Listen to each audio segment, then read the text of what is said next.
Od 2075 roku Księżyc stał się samowystarczalną kolonią. Posiadał wspólną z Ziemią historię, ale odrębną społeczność, tradycje i gospodarkę.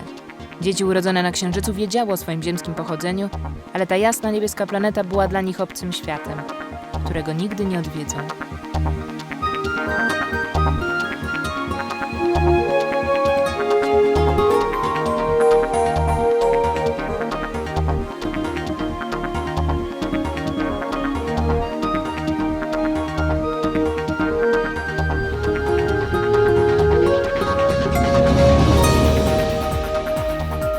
Wyprawa na Ziemię. Nasza historia zaczyna się 3 września 2081 roku, tuż przed zaćmieniem Słońca. Widzimy kosmiczny transport lądujący w stacji Aiken na biegunie południowym. Z tego miejsca Słońce zawsze widać było blisko horyzontu. Szczyty gór są tu stale oświetlone, a do nisko położonych dolin światło słoneczne nie dociera nigdy. Właśnie tam koloniści znaleźli lód, dawno temu przyniesiony przez komety.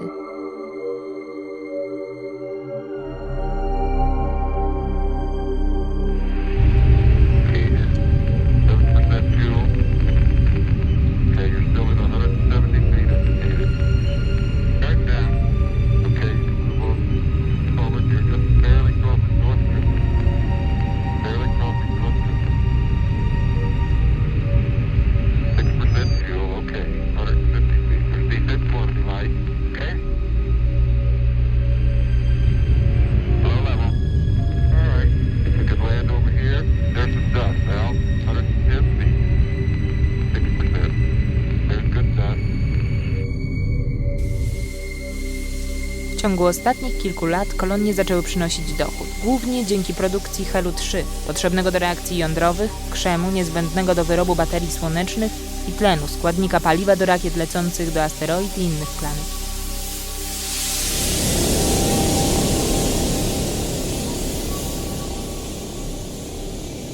Zyski przynosi także turystyka księżycowa i ogromne kolektory słoneczne zaopatrujące kolonie w energię. Nadmiar energii przesyłany jest w wiązce na Ziemię. Dzięki słabszej grawitacji astronauci mogą przyzwyczajać się tu do warunków, w których przebywają podczas lotów na Marsa i na bliskie asteroidy. Dziadek z wnukami, czekając na rozpoczęcie zaćmienia, obserwuje lądujące statki. Ziemia była domem dziadka, dla wnuków urodzonych na Księżycu jest obcym światem. One nigdy nie widziały deszczu, rzek, roślin i zwierząt.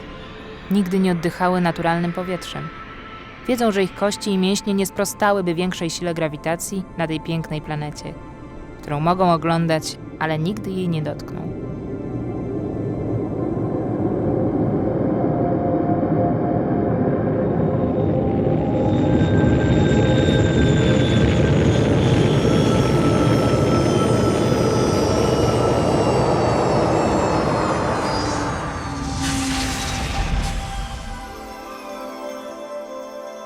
Koloniści oglądają lądujące i startujące statki kosmiczne i podziwiają Ziemię.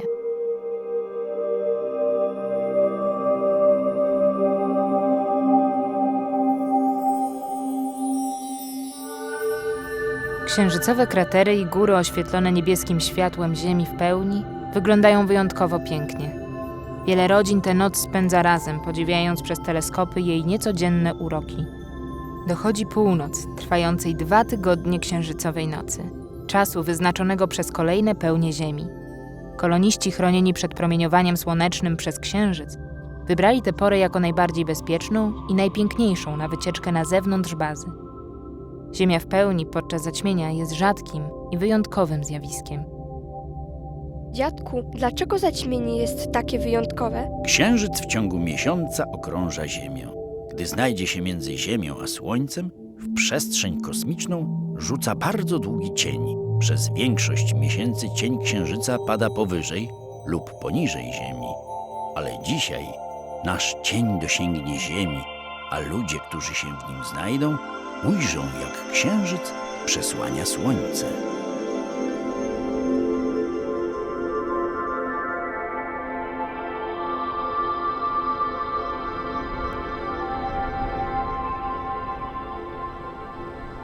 My z Księżyca zobaczymy cień przesuwający się po powierzchni Ziemi od Oceanu Atlantyckiego do Azji.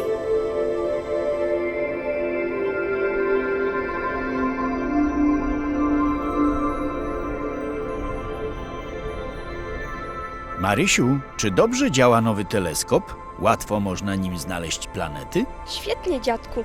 Już go ustawiłam w kierunku Ziemi i zaćmienia. Cieszę się, że jesteśmy tu razem. Mam nadzieję, że to pierwsze z wielu zaćmień, które wspólnie będziemy obserwować. Marysiu, z ognisku i teleskop na Atlantyku. Myślę, że tam zobaczymy nasz cień. Jest! Ta czarna kropka to cień księżyca. Ludzie, którzy się w nim znajdują, widzą, jak księżyc zasłania słońce. Czy to nasz cień? Jest naprawdę duży. Spójrz, dziadku, cień przesunął się już na ląd. Masz rację, Marysiu. Cień właśnie przechodzi przez Francję. To bardzo stary i ciekawy kraj. Ludzie żyli tam już podczas epoki lodowcowej. Opowiedz nam o epoce lodowcowej. Nigdy nie widzieliśmy prawdziwego lodu ani śniegu. Widzicie te białe lodowce na biegunach Ziemi?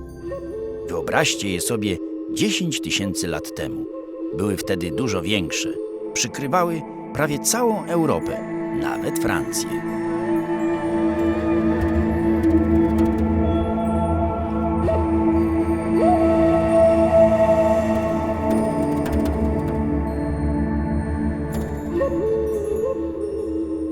Gdy byłem w waszym wieku, czytałem książki. Dziś do zapisywania historii używamy komputerów. Dużo wcześniej, przed komputerami i książkami, ludzie, aby utrwalić swoje przygody, malowali je na ścianach jaskiń, w których żyli.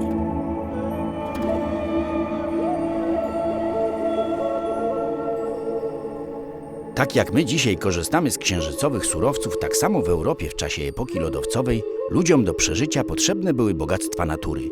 Rodziny potrzebowały mięsa, tłuszczu i skór zwierząt żyjących w tym nieprzyjaznym środowisku. Wyobraźcie sobie rysunek przedstawiający ogromnego włochatego zwierzęcia, większego od słonia. Nazywano je mamutami. Ich mięso i skóry pozwalały ludziom przeżyć w mroźnym klimacie. Te rysunki na ścianach jaskiń przedstawiają polowanie na wielkie mamuty. Mamuty? Tak, te ogromne zwierzęta już wyginęły. Gęste futro, którym były pokryte, chroniło je przed wiatrem i zimnem. Spróbujcie wyobrazić sobie życie w świecie pokrytym lodem i śniegiem.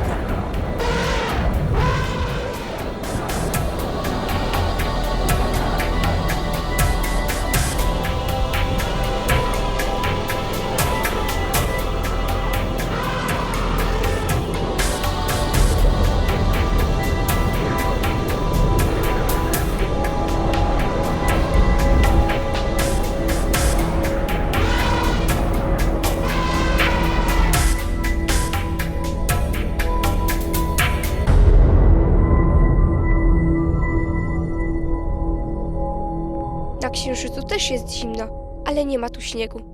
Nasze skafandry grzeją nas tak dobrze, jak futro mamuta.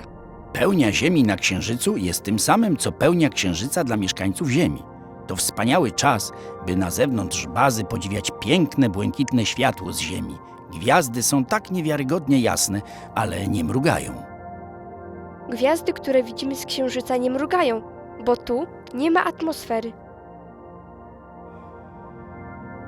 Dziadku, cień naprawdę się przesuwa. To sięga już Włoch. Włochy kształtem przypominają but, który kopie piłkę. Sycylię.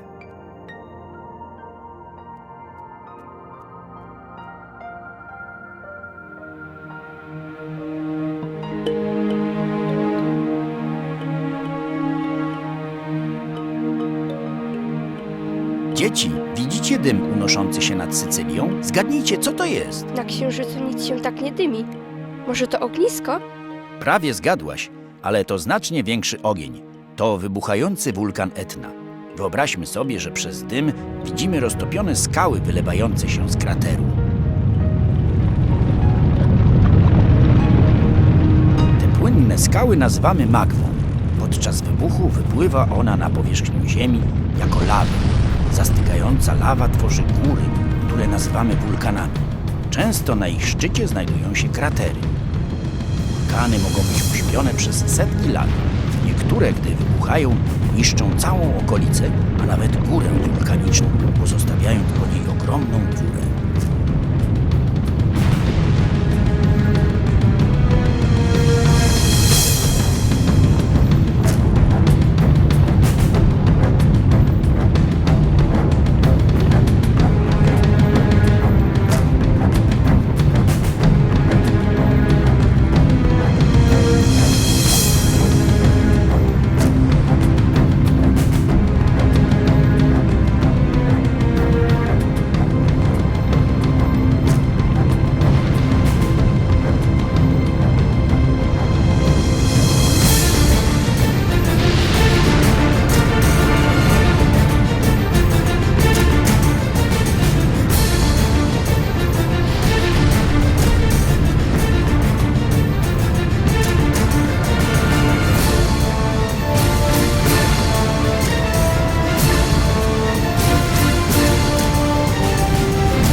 Czy to wulkany utworzyły kratery księżycowe?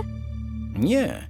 Wewnątrz Księżyca nie ma jądra z płynną magmą tworzącą wulkany. Nasze kratery powstały po uderzeniu ogromnych skał, czyli asteroid. Na Księżycu kratery są niemal wszędzie. Dlaczego nie widzimy podobnych na Ziemi? Asteroidy uderzają także w Ziemię, ale wiatr, woda i wybuchające wulkany wyrównują jej powierzchnię. Ponadto Ziemię chroni atmosfera, w której małe asteroidy spalają się. Co by się stało, gdyby wielka asteroida uderzyła w Ziemię? Wyobraźcie sobie, że przenosimy się na Ziemię sprzed 65 milionów lat. Planeta wyglądała wtedy zupełnie inaczej. Panował na niej gorący, tropikalny klimat. Ludzi wtedy jeszcze nie było, za to mnóstwo ogromnych dinozaurów. W międzyczasie, gdzieś w przestrzeni kosmicznej, ogromna asteroida zmierzała w kierunku Ziemi.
Asteroida rozpadła się w atmosferze. Jej części spadły do oceanu, wyrzucając w górę ogromne strumienie wody. Gdy odłamki uderzyły w dno, wstrząsnęło całą planetą.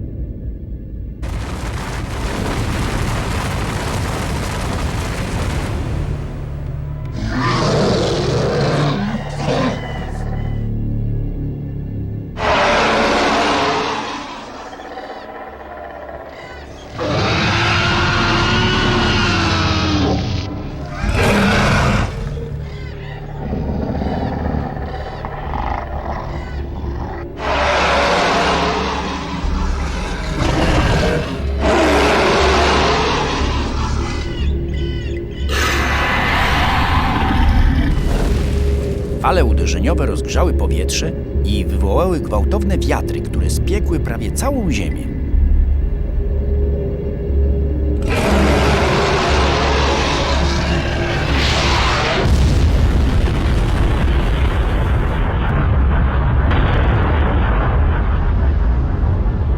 Unoszące się ogromne ilości pyłu na wiele miesięcy przesłoniły słońce. Zrobiło się ciemno i zimno. Zaczęły ginąć rośliny, a wkrótce także dinozaury. Przeżyły tylko małe i najbardziej odporne zwierzęta. Gdy chmury pyłów i sadzy wreszcie opadły, to ptaki i małe ssaki zaczęły opanowywać ziemię. Dinozaury na pewno bardzo się bały.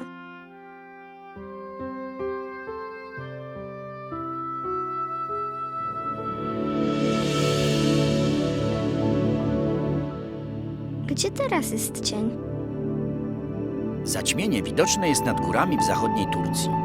Niedługo dotrze do Eufratu i wzdłuż tej rzeki będzie przesuwało się w kierunku Zatoki Perskiej i oceanu.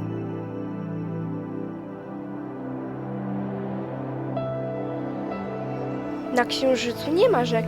Dziadku, skąd bierze się woda w rzekach na Ziemi? Białe chmury, które widzicie w niektórych miejscach nad ziemią, w rzeczywistości są małymi kropelkami wody zawieszonymi w powietrzu. Przypominają trochę watę cukrową, miękko otulającą planetę i skrywają tajemnice wody.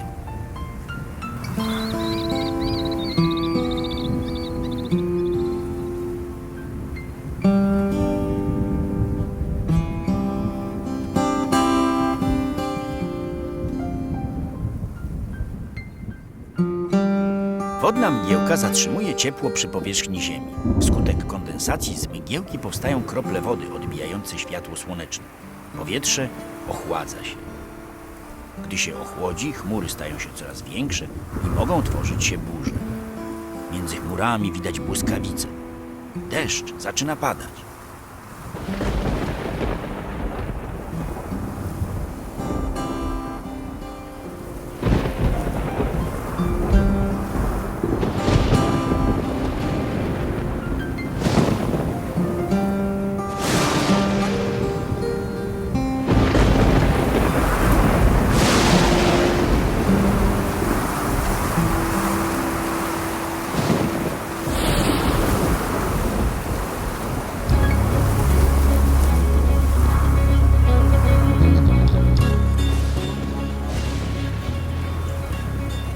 Grawitacja przyciąga krople deszczu do powierzchni Ziemi.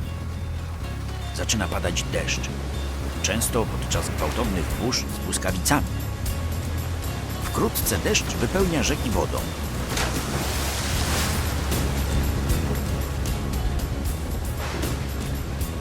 Wyobraźmy sobie, że płyniemy rwącą rzeką i kanionem żłobionym w skałach mkniemy z wodą do morza.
Tam jest nasz cień. W końcu dotarł do oceanu. Opowiedziałeś nam wspaniałe historie o tylu ciekawych miejscach. Dziadku, nie tęsknisz za ziemią? Może trochę, ale zawsze będę mógł opowiadać wam takie wspaniałe historie, a Ziemia będzie oświetlać naszą kolonię tuż za moim oknem. Ale po kilku latach życia w słabszym polu grawitacyjnym Księżyca nie będziesz już mógł wrócić na Ziemię. Marysiu, w ciągu swojego życia nauczyłem się, że dom nosimy w sercu. Rodzina tworzy dom, a nie miejsce, w którym mieszkamy. I nawet bez silniejszej ziemskiej grawitacji działającej na moje mięśnie i kości, jeszcze wiele lat przeżyję w towarzystwie moich ulubionych wnuków. Dziadku, opowiedz mi jeszcze raz o dinozaurach.